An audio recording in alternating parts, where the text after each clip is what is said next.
बिस्मिल्लाहिर्रहमानिर्रहीम। I am doctor Salman live from my clinic. आज हमारे पेशेंट्स फ़हीम साहब, ही इज़ वेरी एंथुजियास्टिक। मुझे ऐसे लोग बहुत ज़्यादा पसंद हैं। कल हमारी बात हुई, we had an empty slot, otherwise बाकी तो हमारी बुकिंग्स काफ़ी आगे तक थी। और जैसे ही हमने उन्हें बताया, ही वाज सो मोटिवेटेड कि उसी वक्त जाके उन्होंने डबल प्राइस पे अपनी इन्वेस्टिगेशंस कराई सारी, because he wanted to get his hair transplant done quickly.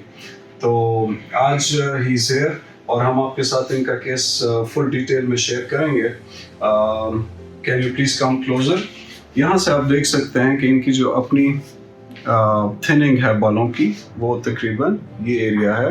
We would try to cover the front, और फ्रंट के साथ साथ क्राउन एरिया जो है, इसको भी हम एक ही सेशन में कवर करने की कोशिश करेंगे।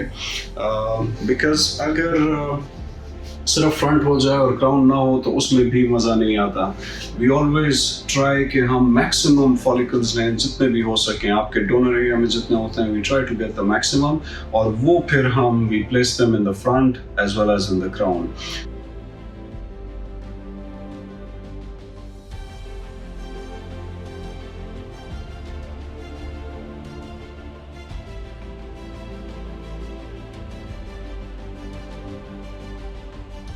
ये FUE है जिसमें हम एक एक फॉलिकल निकालते हैं। ये आप देख सकते हैं कि फॉलिकल निकालने के बाद यूं नज़र आते हैं। अब ये देखें, इसमें ये दो बालों वाला फॉलिकल है। ये जो है, इसमें तीन हेयर हैं, इसमें भी 3 हेयर हैं। इस तरह हम इस एक यूनिट को हम फॉलिकल कहते हैं। और ये FUE टेक्निक है जिसमें कोई कट, कोई स्टिच नहीं है। जहाँ जहाँ से हमने फॉलिकल्स निकाले होते हैं, वहाँ पे छोटी छोटी सी ये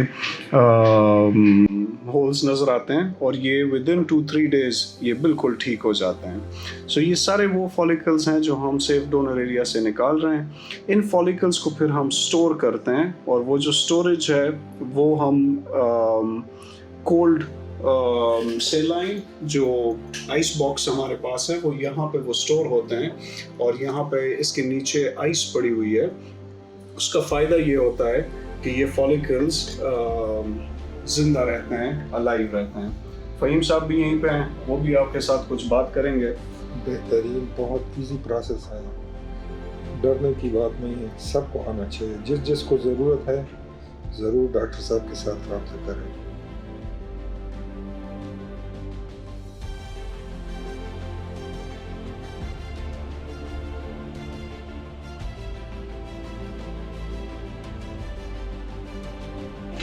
अब हम हेयर लाइन डिज़ाइन कर रहे थे। हेयर लाइन डिज़ाइनिंग में 3-4 चीज़ें मैटर करती हैं। फेस के थर्ड्स 1, 2, 3, ये फेस को हम 3 हिस्सों में डिवाइड करते हैं। उसकी बेसिस में हम हेयर लाइन को देखते हैं। सेकंड, उसकी मेजरमेंट जो हमने ली रूलर के साथ, वो मैं आपको दिखा देता हूँ। नॉर्मली पेशेंट की एज को देख के हम वो डिज़ाइन करते हैं। जैसे अब इस हेयर लाइन को मैंने 7 सेंटीमीटर पर रखा है। 7 सेंटीमीटर ऐसा है कि वो हर एक एज में इट लुक्स गुड। अगर आप 45 हैं, अगर आप 50 की एज में हैं, फिर भी इट लुक्स गुड। इसी तरह हम हेयर लाइन को प्लान करते हैं। तीसरी चीज़ जो लेटेस्ट है, वो है हेयर लाइन के डिज़ाइन करने के बाद यूजिंग अ लेज़र। ये वो लेज़र है जिसकी बेसिस पे हम हेयर लाइन को कंफर्म करते हैं। यू कैन सी ये ब्लैक में हेयर लाइन वो है कि जो हमने बनाई हुई है। और अब जब इसे आप कंफर्म करें, you can see it's perfectly aligned जहाँ पे हेयर लाइन इनकी होनी चाहिए। This is the final confirmation जो हम कॉस्मेटिक एक्सपर्ट में करते हैं, and that is one reason जिसकी वजह से बहुत सारे पेशेंट्स हमारे पास आते हैं। Hair line is sort of becoming our speciality, और उसी के लिए ही बहुत ज़्यादा मेरे पेशेंट्स आ रहे हैं जो सिर्फ फ्रंट चाह रहे हों या जो हेयर लाइन चाह रहे हों। मेन अच्छे और बुरे ट्रांसप्लांट का फ़र्क जो है वो आपकी हेयर लाइन में आता है। इसी स्टेप पे हम सबसे ज़्यादा मेहनत करते हैं। इसी के लिए हम प्रॉपर फॉलिकल्स सेलेक्ट करते हैं। और अल्हम्दुलिल्लाह हमारे सारे ट्रांसप्लांट्स ऐसे हैं कि जब आप लोगों के सामने जाते हैं, कोई ये नहीं कह सकता कि यहाँ हेयर ट्रांसप्लांट हुआ है। अगर उसका पता लग रहा है कि हेयर ट्रांसप्लांट हुआ है, it means it's not a good transplant. So this is what we do at our clinic. अब हम फ़हीम साहब से भी पूछ लेते हैं कि उनका अभी तक का एक्सपीरियंस कैसा रहा है। बेहतरीन। मैं सुबह से आया हूँ और अभी तक मुझे महसूस नहीं हो रहा है कि मेरे साथ कुछ हुआ है। रिलैक्स बिल्कुल बैठा हूँ और डॉक्टर साहब ने फुल टाइम दिए। बहुत शुक्रिया डॉक्टर साहब। अब हम ट्रांसप्लांट में हार्वेस्टिंग के बाद जो सेकंड प्रोसीजर है हेयर लाइन डिज़ाइन करने के बाद, वो है साइड्स मेकिंग या स्लिट्स, या कुछ लोग इसे होल्स बनाना कहते हैं। जो फॉलिकल्स यहाँ से निकाले गए उनको, चूंकि इस ट्रांसप्लांट में कोई भी टांका, कोई भी कट, कोई भी स्टिच नहीं होता, इसलिए फिर उन फॉलिकल्स को रखने के लिए हमें जगह बनानी पड़ती हैं। उन जगहों को हम साइड्स कहते हैं। साइड्स का तरीका जो है वही आपके बालों की डेंसिटी डिफाइन करता है कि बाल कितने लगेंगे, कितने करीब करीब लगेंगे, कितना वो नेचुरल लगेंगे। और उसमें जो मेन चीज़ें हैं वो ये हैं कि बालों की डायरेक्शन वो ठीक हो, नेचुरल हो, और दूसरा बालों की जो प्लेसिंग है वो ऐसी हो कि हेयर लाइन में शुरू से लेके आखिर तक वो ऐसे लगे कि ये नेचुरल है। ये दोनों चीज़ें बहुत ज़्यादा मैटर करती हैं। अब हम आपको दिखाते हैं कि जो साइड्स मेकिंग है वो कैसी है। चूँकि प्रोसीजर अंडर लोकल एनेस्थीसिया है, इसलिए उसके बाद पेन फील नहीं होता। यू कैन सी यहाँ पे इस वक्त ये साइड्स जो हैं वो बनाई जा रही हैं। Doctor Shabbir is making the sides.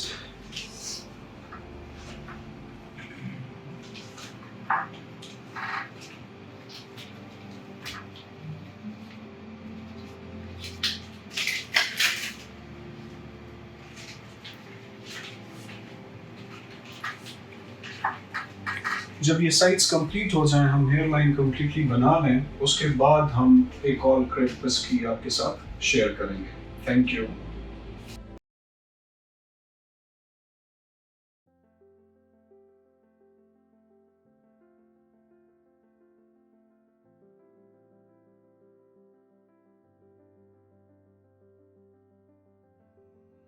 बिस्मिल्लाहिर्रहमानिर्रहीम। फ़हीम साहब का ट्रांसप्लांट फाइनली इट्स कंप्लीट, और माशाल्लाह हम बहुत खुश हैं। He is such a sweet patient. सारा दिन हमने बड़ी गपशप भी लगाई और बड़ा हमने भी ट्रांसप्लांट को एंजॉय किया और फ़हीम साहब ने भी ट्रांसप्लांट को एंजॉय किया। क्या कहेंगे फ़हीम साहब आज? बेहतरीन। आज का तो दिन इस तरह गुजरा है जिस तरह बंदा हुजरे में बैठ के दोस्तों के साथ गपशप लगाता है। वो मैं बिल्कुल मुतमईन हूँ। बाकी किस्मत की बात है, अल्लाह करे जो मेहनत आपने की है वो रंग ले। आपका बहुत बहुत शुक्रिया जी। थैंक यू, बहुत बहुत शुक्रिया फ़हीम साहब। अब थोड़ा सा हम आपको फाइनल रिजल्ट्स दिखा देते हैं। यू कैन सी फ्रंट से हेयर लाइन, जो हम हमेशा से मैं इस फेवर में हूँ कि हेयर लाइन बहुत ज़्यादा डेंस होनी चाहिए। यहाँ पे हमने बहुत सारे फॉलिकल्स लगाए हैं, फ्रंटल हेयर लाइन पीछे तक, ताकि अगर फ्यूचर में इनकी जो अपने बाल हैं जो बीच में हैं, अगर ये वाले बाल गिरते भी हैं तो वो फ्रंट इतना मजबूत हो कि वो बाल आराम से इस एरिया को कवर अप कर सके। इसलिए मैं हमेशा सजेस्ट करता हूँ अपने जूनियर्स को भी कि वो जब भी ट्रांसप्लांट्स करें वो ऐसे तरीके से करें कि आपको फ्रंट में दोबारा ज़्यादा काम करने की ज़रूरत ना पड़े, and you just give the patient a long lasting look. दूसरा, आप यहाँ आके देख सकते हैं हमने क्राउन में भी ट्रांसप्लांट किया, क्योंकि क्राउन भी इनका बहुत वीक हो चुका था, so we have done that in crown as well. इसके साथ साथ आप थोड़ा सा नीचे जब आएँ तो नीचे you can see the donor area. ये माइक्रो पंचेस हैं, जो माइक्रो पंच के साथ जब आप हेयर फॉलिकल्स लेते हैं, यू कैन सी वो इतने छोटे छोटे होल्स बनाता है कि उसके साथ आसपास ये हेयर आपको आराम से नज़र आते हैं। इसी वजह से वो बहुत जल्दी हील हो जाते हैं। जब हम 2 दिन बाद ड्रेसिंग हटाते हैं तो ये जो सारा एरिया है डोनर वाला, ये सारा का सारा हील हो चुका होता है। So this was the whole day of hair transplant, जो हम जैसे एक दिन जियो के साथ है वैसे हमारा एक दिन फ़हीम साहब के साथ रहा, and it was wonderful. Thank you very much.